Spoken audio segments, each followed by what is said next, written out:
car, walk, or anything else to get around town, safety is always top of mind. That's why the city of Macomb is trying to become more biker and pedestrian friendly. WGEM's Dylan Smith has more on what city officials are calling an active transportation vision.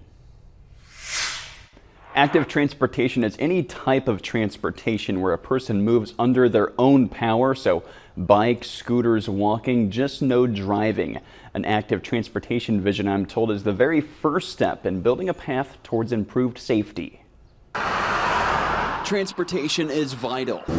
It gets you from A to B, whether you're driving or walking. There might be opportunities to make those safer and better. Doug Erickson with Benton and Associates in Macomb is part of the team tasked with finding out a pedestrian's wants and needs. He calls it an active transportation vision. We've looked at historical crash data and where accidents happen in Macomb. Right now, Macomb has 2 bike paths that run east to west, but this vision has the goal of potentially connecting to a large ring around the city. And we're going to use that for when we apply for other grants to say that this is the framework. Community Development Coordinator Miranda Lambert says the city has received nearly $300,000 in grants to build that framework. Part of the vision, Lambert says, is also analyzing current city sidewalks and where sidewalks might be needed. I think there's always room for improvement, and one of the things that makes this very exciting is it really lets us see where people are going. She says the city is efforting this several-mile path to be funded mostly by grants, although it's too soon to tell how much it might cost. Erickson believes such a path would not only boost safety for pedestrians, but connect everyone to different parts of town. What the steering committee has mentioned is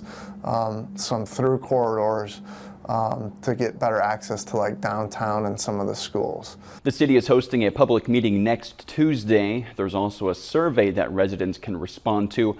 A link to that is on our website, WGEM.com. All right, thank you, Dylan.